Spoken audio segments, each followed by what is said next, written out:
College football fans, it is that time of year again. It is the college football playoff edition of Campus Tailgate.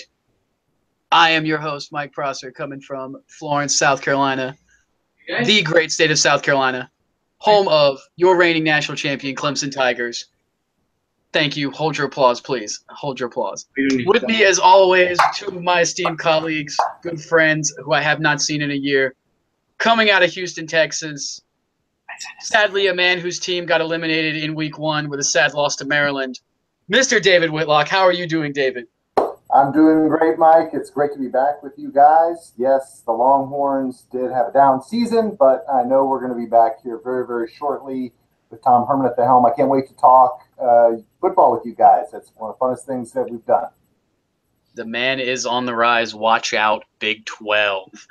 Coming out of Arkport, New York, Mr. Kelvin LaPierre, whose team sadly also lost in Route 1, falling to lowly Cal. How are you, Kelvin? Doing all right. Missed you guys. It's been a long time. Dave, glad to see you survived Hurricane Harvey's flood damage down there in Houston, Texas. Glad to see your Houston Astros get their W in the World Series finally. Long overdue. Absolutely. Thank you. Thank you for both things.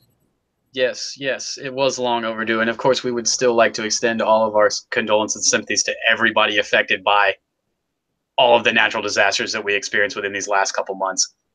It's a crazy world out there. Give to your local charities. Give to your homeless shelters.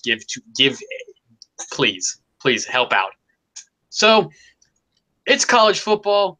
It's winding down. The college football playoff was just announced. The top 4 teams are in. It is Clemson. It is the Oklahoma Sooners, your Georgia Bulldogs, and your Alabama Crimson Tide, just edging out Ohio State in probably one of the most controversial calls that the College Football Playoff Committee has had to make in its short history. Did they get it right, though? Obviously, Alabama, an SEC perennial powerhouse led by Nick Saban, a genius of football, over a conference champion Ohio State, led by, of course, Urban Meyer, with top wins against Penn State and Wisconsin when they were both ranked in the top 5. Dave, we'll go to you first. Dave, did the committee get it right? I think in this case, there is no right or wrong in that all the teams that were there on the bubble, if you throw in Wisconsin, which came in at number 6, you could even talk USC or even Central Florida, all the teams were worthy of being top 4, but that's the problem when you have a 4 and not 5 or 6 or 7. You have to decide which one is the most worthy of the worthy teams. So I don't think they could have necessarily got it wrong. I do think they got it right, and my main reason why is the precedent they set last year where they took, of course, the 1-loss Ohio State over the 2-loss conference champion Penn State. And in that case, Penn State had even beat Ohio State head-to-head. So I couldn't see how the committee could then turn around and suddenly say, well, no, now we're going to value a 2-loss conference champion over a 1-loss team that didn't make its title game. At least they were consistent. So I look at that. I really am not a fan of either Ohio State or Alabama. In some ways, I was glad that one of those fan bases, which, to be honest, they seem like an entitled fan bases. They seem like, oh, well, we should be in. Just look at us. We're so great. We should be in the playoff every year. Doesn't matter if we lose a couple games. One of them had to be out, so I was glad that it was one of them. And I do think Alabama, the risk there is I'm generally not in favor of 2 teams from the same conference. I like more conference representation. But in this particular case, I think if you look at those Ohio State losses, of course, particularly the one to Iowa, in which they really were run off the field, it could have been much worse. I think that you had to look at Alabama, which did have the one tough road loss. They were very, very bad in that game, and that was their last game. They didn't have the extra game, but I think at the end, if you look at it, they didn't make a wrong decision. Alabama was probably the way to go. Yeah, they looked uncharacteristically bad in that game against Auburn. I mean, it was a very un-Nick Saban-looking team. Kelvin, did they get it right? Well, did you get it right if it's between Alabama and Ohio State? Yeah. Could you have thrown USC in the mix? Because that was another talked about team from the Pac-12 being in the mix. I would have liked, if I had a choice over either 2 teams, I would have went with USC over both teams, even though USC had the disappointing loss to a Notre Dame team that was highly ranked when they lost that game in a blowout, and then they had that tougher loss to Washington State later on. So they lost 2 games just as did Ohio State, but they looked a lot better on paper than the Ohio State's 2 losses at the time. Ohio State lost by 31 to Iowa State, who was unranked, and then they lost by 15 plus to the other school that they lost to. So that's the only reason I didn't care if Ohio State won the Big Ten championship. They were not getting in because they lost by a total of 15 plus in both their losses, and one of them was a landslide loss in Iowa. Yeah, it's on the road, tough game in Iowa. The waving fans to the kids good night in Iowa Hospital. Great thing for Iowa State to do. Love it. One of the greatest traditions I've seen in a long time in college sports. But Alabama deserves it based on where they were ranked all season. They were ranked in the top 2 consistently for 11 weeks, and they were in the top 2 since Halloween from the voting committee for the Final Four playoff spot until they lost to Georgia, which bumped them out, not Georgia, Auburn, which bumped them out to number 5. And one team lost. That team that was the team that lost is the team that beat them. And then Wisconsin lost. So, yeah, that puts Alabama in my books, and that was the only way, talking to my friends about this, is how Alabama got in, and that's the exact scenario that happened. I agree. I mean, personally, though, I'm going to pull a Lee Corso and not so fast the both of you. I actually thought Ohio State should have been in with this. They beat 2 top 4 opponents at the time, beating a Wisconsin, beating a Penn State who was ranked in the top 5, which eventually slid down to their, their fall a little bit. Obviously, the loss of Iowa did hurt, but overall, as a whole, Ohio State's schedule was a lot stronger. A lot stronger. USC's schedule even was a lot stronger. Alabama's biggest win was at an LSU team that lost to Troy. Boy. Now let's think about this here for a minute. LSU, usually a perennial power in the SEC with Alabama, with Auburn, with Georgia, losing to Sun Belt Conference Troy, a little school in Alabama, and a couple of cousins go there for a couple of years. And you barely beat a Mississippi State team that goes to, play Ole Miss, and Ole Miss beats them. And Ole Miss is not a good Ole Miss team. I mean, it was a down year for Ole Miss. The body of work, man, I've had other people agree with me on this. I've had other people go against me on this. It seemed to be split both ways, even ESPN pundits, everybody. I mean, Jesse Palmer, I think, was on my side. But, I mean, the committee made their decision. It is what it is. We see Clemson and Bama round 3. So let's get some predictions. Oklahoma, Georgia, who wins? Kelvin. Well, you have recently just announced, which everybody knew, Heisman Trophy finalist Baker Mayfield playing on that field. And according to everybody you talk to, he should be the number 1 NFL quarterback drafted in this year's draft. So Baker Mayfield wins that game by himself. He will win that game hands down. Baker Mayfield will throw for 335, 3 TDs, and 2 rushing TDs. He's going to have 5 TDs total in that game. Oklahoma wins. You heard it here first, ladies and gentlemen. A 5 TD game from Baker the touchdown maker. Dave, what about you? Well, if you look at my hat, it might look like I wouldn't be pulling for OU or thinking OU might make it, might win that game, but I think they've been really probably playing the best football at the end of the year. If you go back, they have the 1 loss to Iowa State. It was actually a pretty bad loss considering they were at home. Iowa State is a really up-and-coming team. They've had a great season and et cetera and so forth. But to lose at home to an Iowa State, that was a blemish on their record that I'm not even sure they should have been the 2nd seed. I think they should have been the 3rd seed. And I would even take a Georgia team as the 2nd on what happened on the field. But, Georgia's a young team. They have a young quarterback. I'm not sure if they're going to be able to hang with Baker Mayfield. I like senior quarterbacks. We've seen quarterbacks like Deshaun Watson win big playoff games. And so I think it's going to be close. It'll be really interesting to see if the wide open style of Oklahoma, which just goes up and down the field. I mean, they put up 50, 60 points against most teams, against a good defense like Georgia, and that SEC, that slower style where balance between the run and the pass, if that slows Oklahoma down, maybe if Georgia's going to win, they have to keep the ball away from Oklahoma, control the clock. But I think Oklahoma will win it. They'll get some big plays, and it'll be something on the order of 35-28. Yeah, this really should be a marquee matchup. I mean, you have Jake Fromm, the freshman, the up and coming for second coming of quarterbacks in the SEC. I mean, there really hasn't been a good quarterback to come out of the SEC in a long time, and Jake Fromm looks to be breaking this within the next couple of years. You've got Nick Chubb, the senior running back, who just plows through people, going up against an Oklahoma defense that at times has looked suspect. You mentioned the Iowa State game. Matt Campbell and company came in to Norman. That's not an easy place to play, and won. I mean, you're right, Dave. Matt Campbell is a fantastic coach. That program is on the rise. He was actually in the running for a job that we'll get to here in a moment.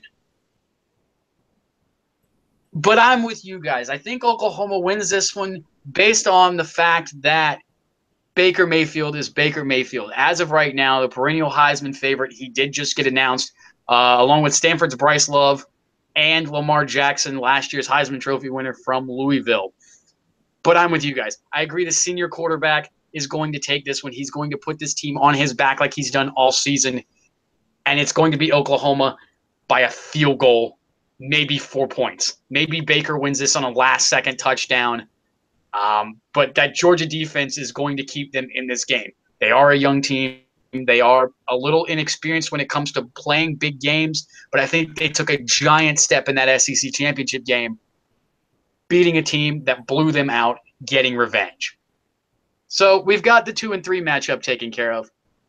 I think you guys know where I'm going to stand on the 1 and 4, but Dave, let's get your take on Clemson-Bama round 3. I think it's a game a lot of people wanted to see for obvious reasons, considering the matchups the last 2 years have just been right down to the end. Of course, you've got a different quarterback on the Clemson side. And so while I'm tempted to pick Clemson, that loss against Syracuse sticks in my mind. I think Alabama is going to embrace the role as underdog here. They hardly ever are the team that is, everybody, we're debating whether they should even be in the playoff.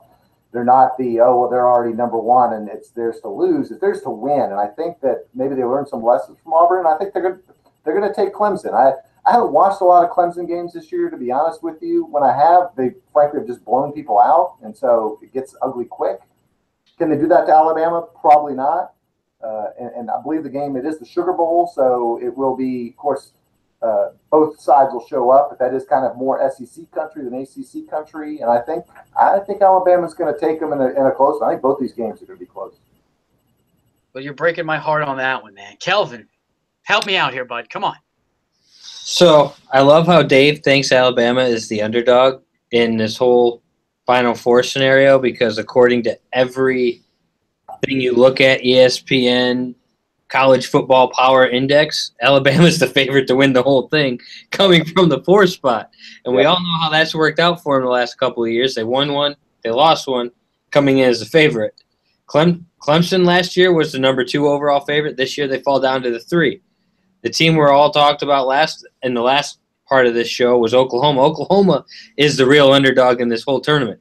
This whole Final Four, Oklahoma is going in with the least amount of percentage odds to win the whole thing.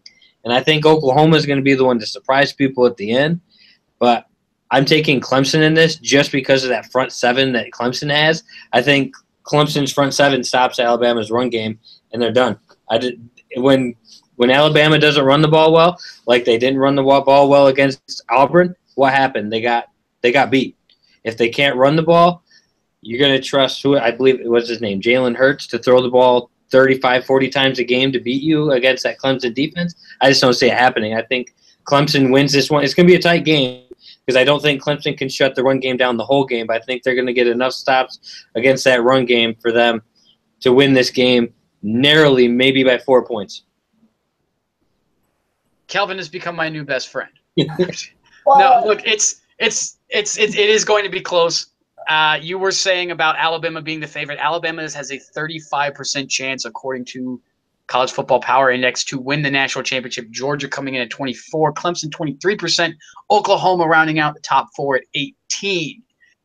It is going to be a battle of offensive line versus defensive line. I mean, Miami came in with a turnover margin of godlike proportions and ended up losing that game and getting destroyed, might I add. It's going to be close. it's going to come down to, can the stars of tomorrow for Clemson do what the stars of today did last year? It's going to be one for the ages, folks. You better not miss that one. Give me a score. So we've talked about the playoffs. And now let's get to my favorite part. It's Christmas time. Not only on the calendar, don't blink, people, Christmas is like 3 weeks away, but it's Christmas time in college football because the college football coaching carousel is already in full swing. And boy, have we got a doozy in Knoxville. For those of you who've been living under a rock these past few weeks, Butch Jones, now former head coach of Tennessee, was fired in November. And AD John Curry, who came over from Kansas State, said, okay, you know what? I'm not going to hire a staff. I'm going to go out and I'm going to find the best available coach. We're going to get the guy that we want. 11 names later, 11 people, Chip Kelly, John Gruden, Dan Mullen, Scott Frost, anybody, Mike Gundy, Mike Leach. There's 6 right there. Jeff Brom, Greg Schiano, Brett Venables. Nobody wants this job. Dave Doran.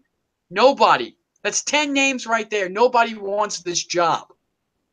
John Curry gets fired. Philip Fulmer comes in. Ironically, after being run out of town 10 years ago, comes in, takes over the AD position. Who's going to be Tennessee's coach next year? I mean, the only people they haven't called are the 3 people on this video call. Kelvin, have you gotten a call from Philip Fulmer yet? I mean, like, I don't think I'd want that Cleveland, Tennessee job. I don't think I'd want it. See? Okay, so who takes this job then, Kelvin? Who becomes Tennessee's head coach come the fall? I really think they're going to have to go outside of college football to get that coach. I think you're going to look at one of the prestigious high school coaches that's dominating high school football, probably out of the Florida region, that can recruit out of Florida to get people to go to Tennessee. Do I have a name for that person? No, I don't, because I don't pay attention to college football coaches, because how often do you hear them go into a major program such as an SEC conference team in Tennessee, which used to be a prestigious program, i.e. back 1995 through like 98 when Peyton Manning was there. And oh wait, they still couldn't win a national championship with probably one of the greatest quarterbacks of all time to ever play the game. And let's add one more name to that list, Michael, that they called to ask if you would like to coach. He's a tight end for the Dallas Cowboys. His name is Jason Witten. And Jason Witten said, no, I'm still going to play football. I'm good. So just saying, they even called their ex-player, Jason Witten, to come coach at Tennessee. And he said, no, I'm good. I'm going to stick here with the Dallas Cowboys, a 500 ball club, over going to coach my alma mater. Yeah, oh my God. Yeah, so, I mean, as you can see, everybody and their brother has been called for this. Dave, who's wearing orange and white? Who's going to be chanting Rocky Top come next season? Well, that might imply that they actually win, but if you look at my tag there, I am the next fall's head coach. I've got the visor. There you go. Instead of the now, they called me. I was busy at the time, so didn't happen. I believe, and I haven't followed it lately, but I know they're holding T. Martin as maybe a candidate. I think he's the offensive coordinator at Southern Cal, and they've had really actually pretty much had a lackluster year if you look at their losses, and some people are saying the lack of development of Sam Darnold.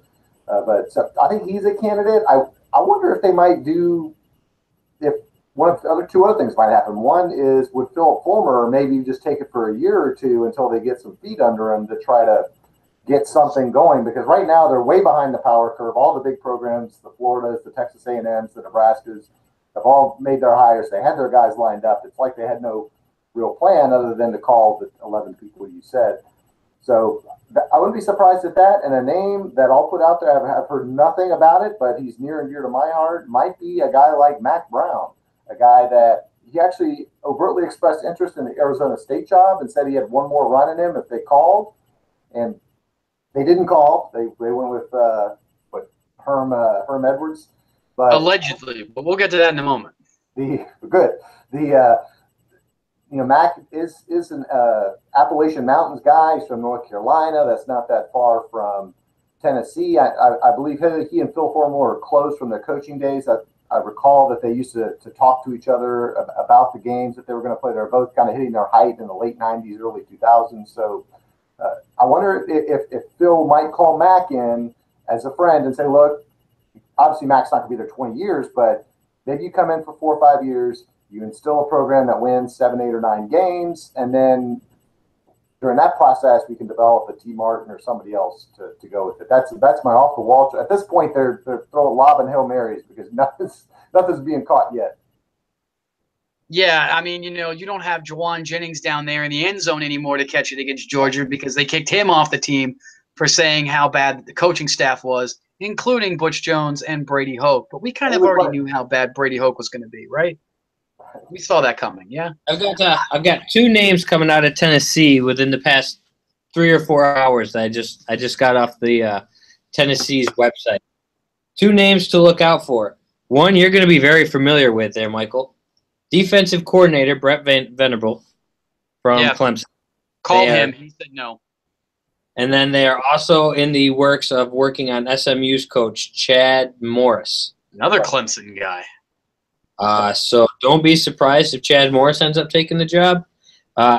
SMU really hasn't gotten much better since coming off that indefinite bowl ban / overtime season ban, whatever you wanted to call it, blacklisted or whatever they called it, some odd thing they call it. You're referring to the death penalty that they suffered in the 80s. Yeah. So actually, Chad Morris would be interesting. Butch Jones kind of already implemented a spread type deal for it. Morris would definitely bring a fast-paced, up-tempo offense that you're seeing a lot now. And he's actually done a good job at SMU. SMU actually just won 7 games this season. They're on their way to a bowl game right now. So props to Chad Morris. Brent Venables was one of those names, along with head coach or a defensive coordinator Kevin Steele at Auburn, who also has had some head coaching experience. But I believe he went like 3-38 at Baylor back in the day, like a few years, like probably 10 years ago. Yep, they were bad. And I mean, they might be looking for somebody with head coaching experience. I know they've also talked to Kevin Sumlin, who's in the running for the Central Florida job now. But I think it's going to be T. Martin. I think that Philip Fulmer has his guy that he won his national title with. Of all people, he wins a national title with T. Martin, one of the Brady 6, and not Peyton Manning, arguably one of the greatest quarterbacks in NFL history. But I feel like that Martin, is a guy that's an up-and-coming guy. He's an offensive-minded guy, which is kind of a guy that they need. He'll be able to bring back the Tennessee fan base, which is so huge right now because there's not going to be 102,000 people in Neyland Stadium next year come opening day. There might not be a sellout next season at all, depending on who they pick as coach. I mean, after the Greg Schiano debacle and with this dragging on and on and on, I mean, this is getting ridiculous right now. So, I mean, obviously the time is wasting away right now. Already commits are decommitting, taking official visits to places like Alabama, to Florida, to South Carolina, to Clemson, to LSU, all of these bigger programs where Butch Jones was bringing in these top guys. At one point in time, I think they had maybe 3 or 4 of like the ESPN top 100, not just the 300, the top 100 guys in there. They were bringing them to Tennessee, and it just didn't work out. Sorry, Butch Jones, you had your chance, but it wasn't really a deep team this year. It is what it is. So we've got Tennessee knocked out of the way.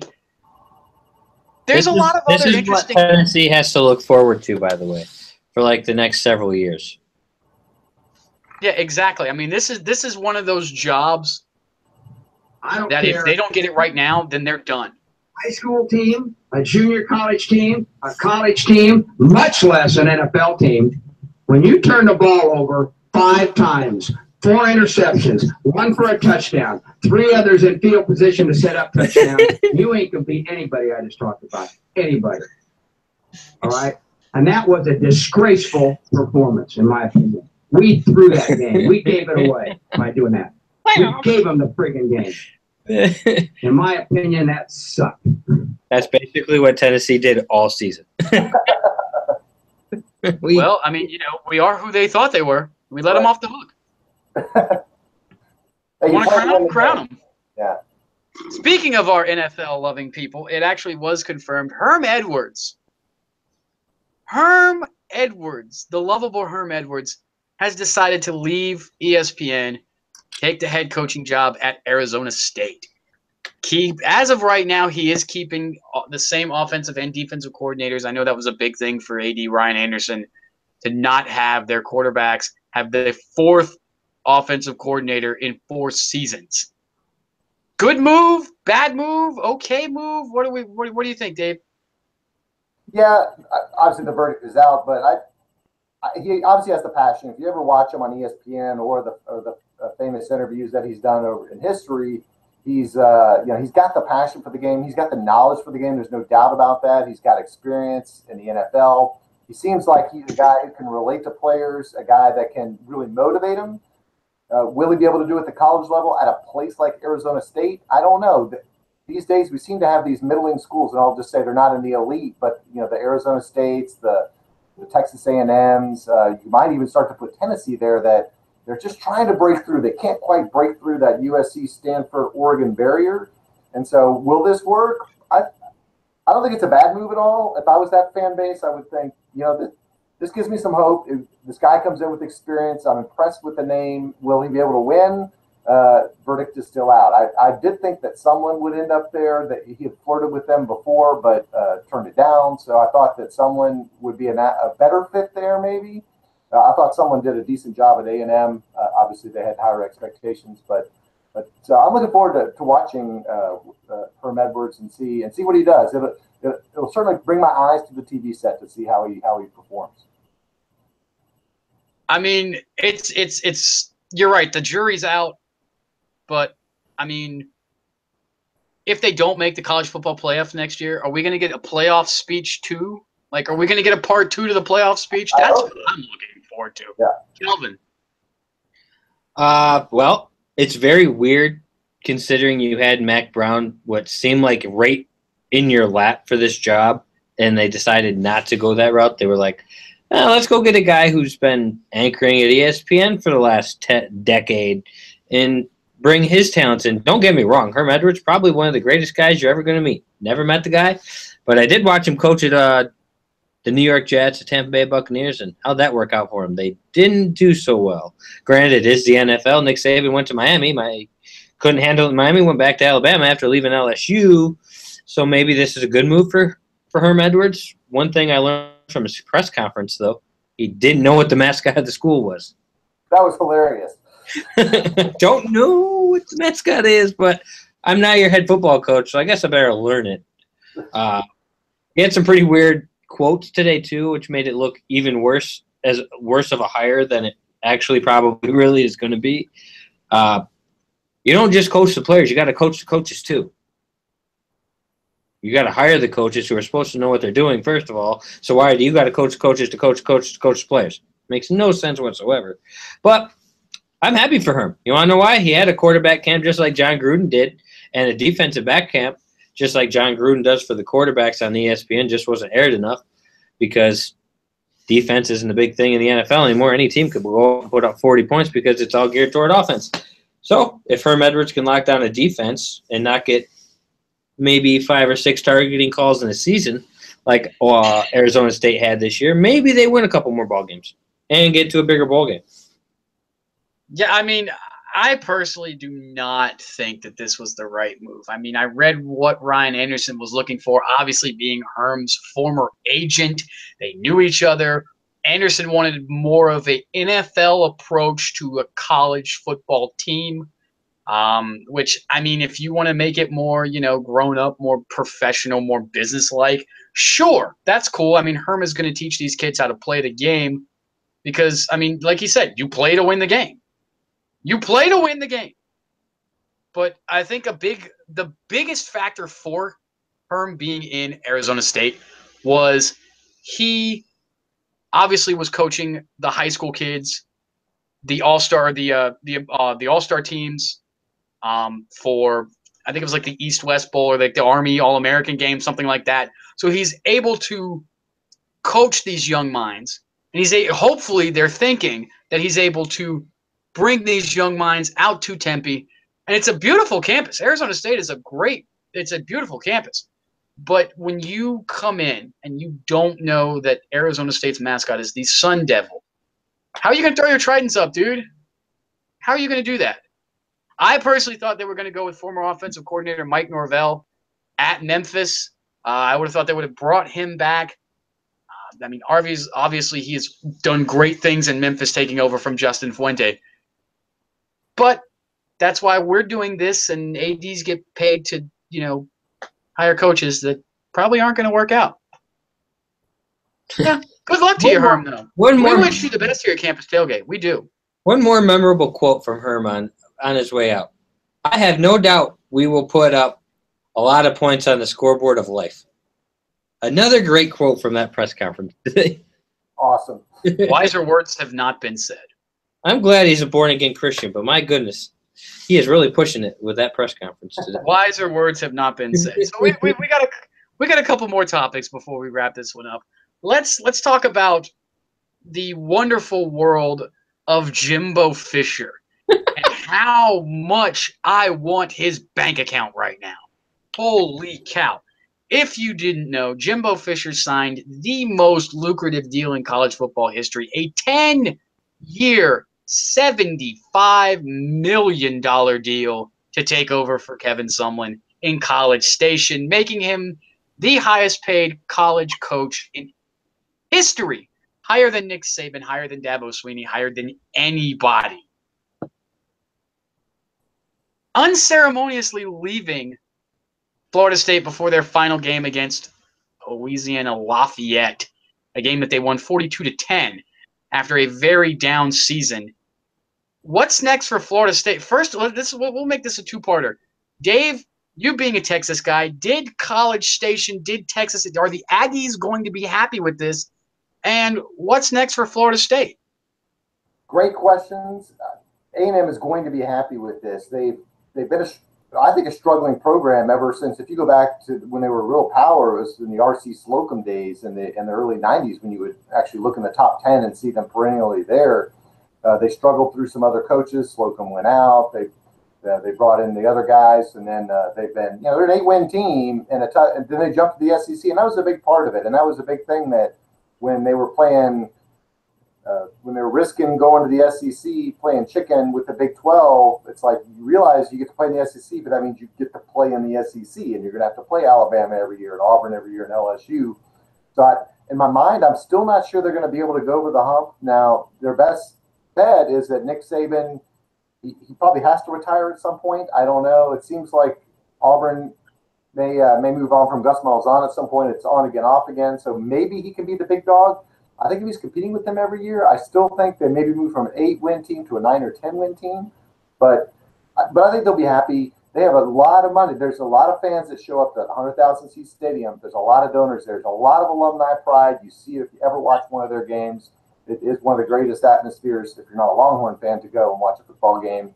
And so you'll see that. They'll open their checkbooks. Paying the money is the no problem. It's going to be now the expectation that they win. And I want to throw out, start to hear A&M fans say, all right, we're going to finally win a national championship. I'm like, why don't you win an SEC West championship first?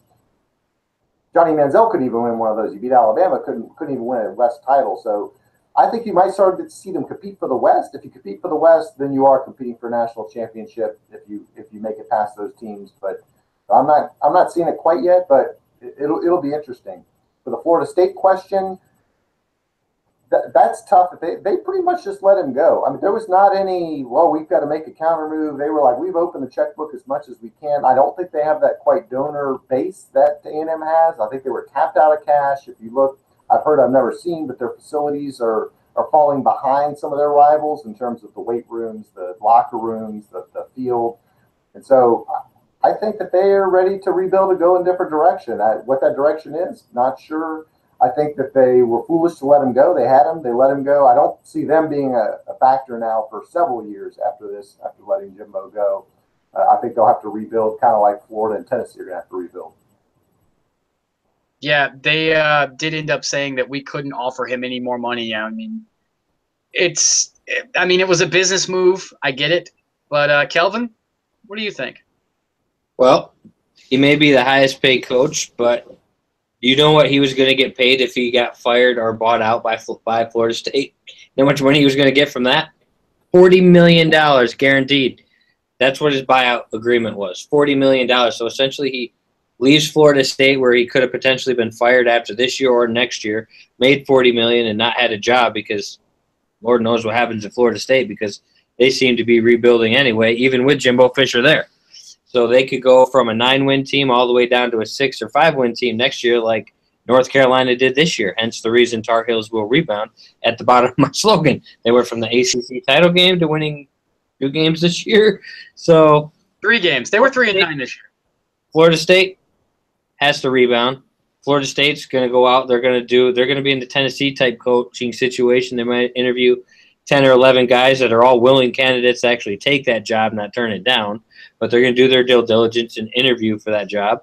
And then Jimbo Fisher, it's a no-brainer, $75 million over 10 years. The only thing that Texas A&M's AD said, it's a no-brainer for us, but the only thing that we're disappointed is we couldn't make it 15 years. We had to settle for 10 because that's what he wanted. He didn't want 15. Then they give him the red carpet treatment coming out, well, the maroon carpet treatment coming out of the jet. Brought him a private jet to and from Florida because he was supposed to coach in Florida, but I don't think that ever happened. No, he didn't. I mean, is it a good move for A&M? Sure it is. I mean, you're getting a national championship pedigree coach joining your staff, coming off 2 disappointing seasons to Texas A&M standards for the SEC under Kevin Sumlin. After Johnny Manziel leaves, the guy can't win a ball game. Blew a 30-something point lead to UCLA in the opener. How do you blow? I don't know how you blow that. I mean, I guess you're the Atlanta Falcons defense. Is all I got on that one in the 4th quarter. So it's a good move for the Aggies, but does this make them contenders against Georgia year 1? Probably not. Year 2, a little bit better. Year 3, that's when Jimbo Fisher's real recruits are actually going to start being on the field, because when you transition, you don't get your recruits right away. Look at Roy Williams at North Carolina basketball. The first title he won for UNC Tar Heels wasn't credited to him. It was credited to his coaching staff before him, because they weren't his players on the court, and then it took him 9 years to get another one. So I'd say Jimbo Fisher's not going to win the West title for like 3 years. And Florida, I don't know what they're going to do. I mean, it's up in the air. You could go after – heck, you might see them go after Brockport, Division III Brockport's coach, the way he started out for Brockport this year. They're undefeated going to the Final Four in Division III football for the first time in school history. 12-0. Tennessee's probably should be calling.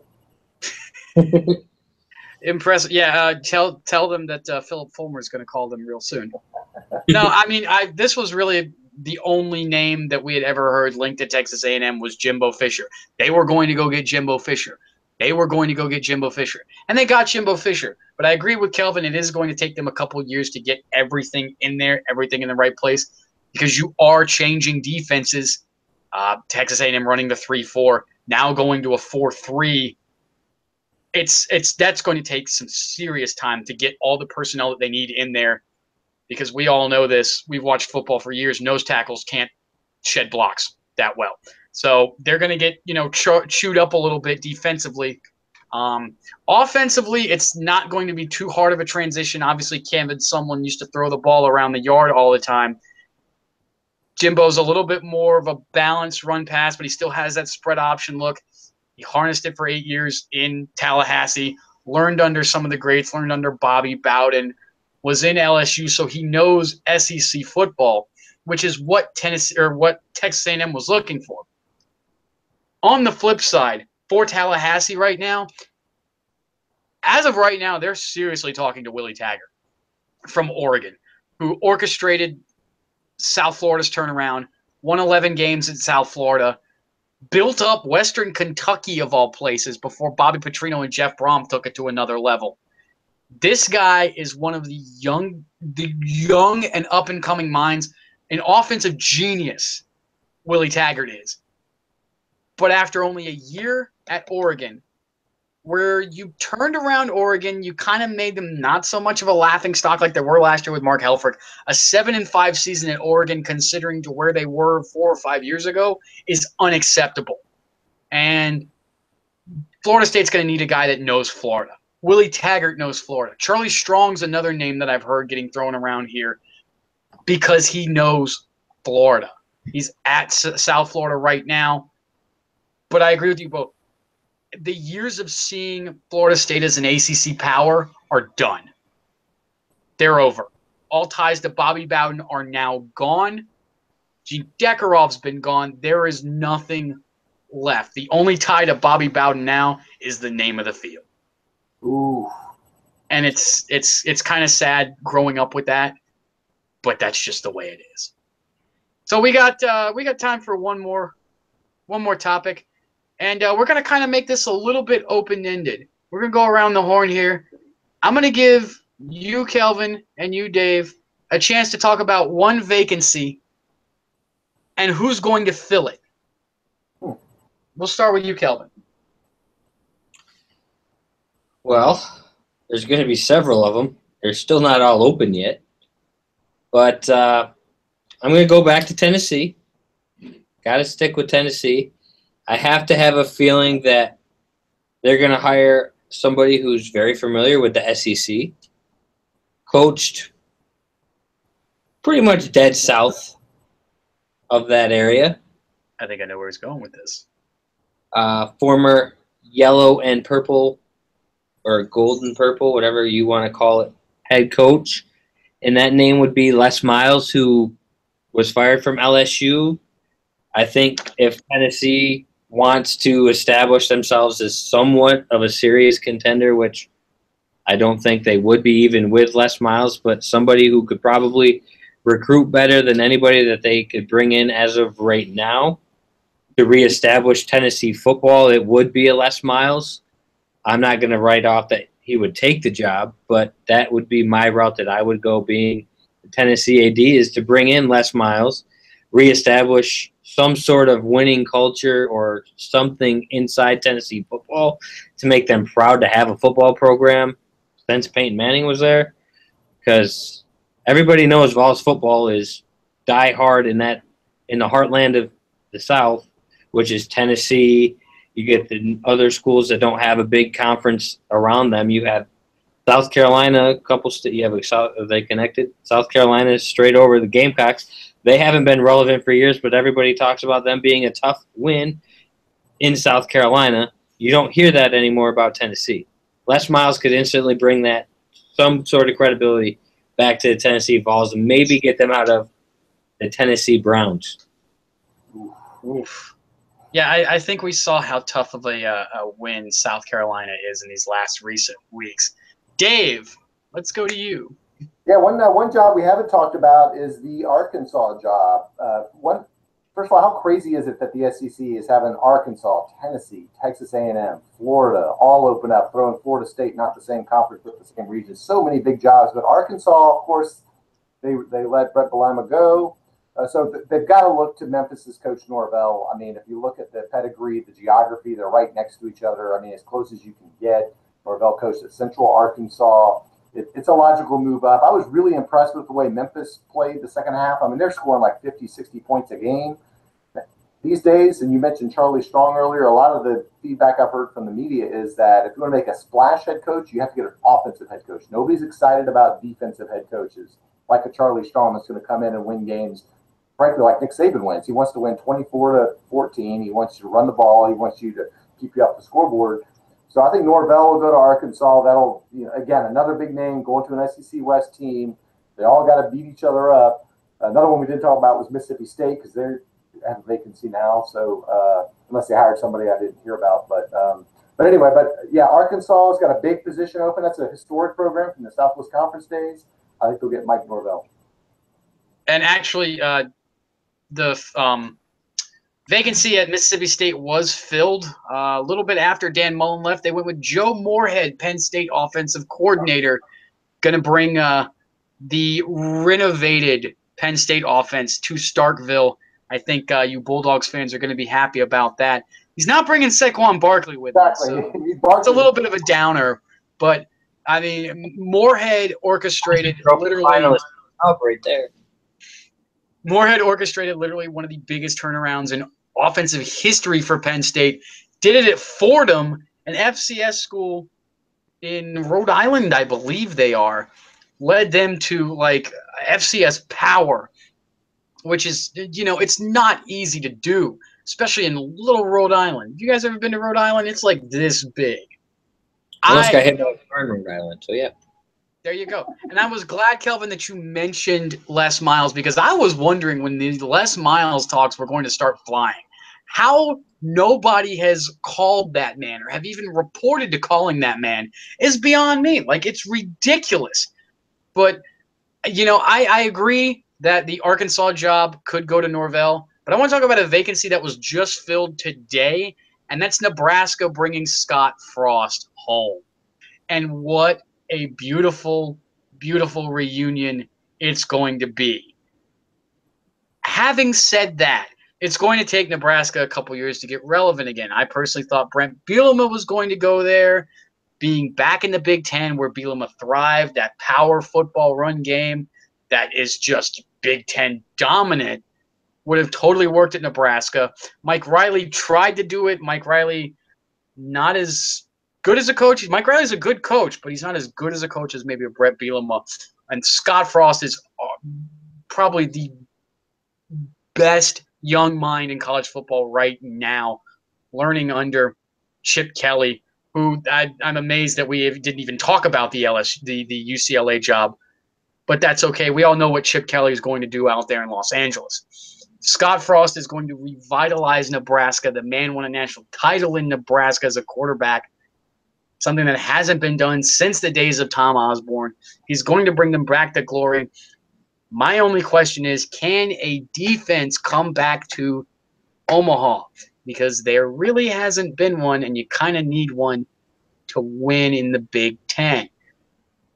Spread offenses haven't usually been successful in the Big Ten outside of maybe Ohio State.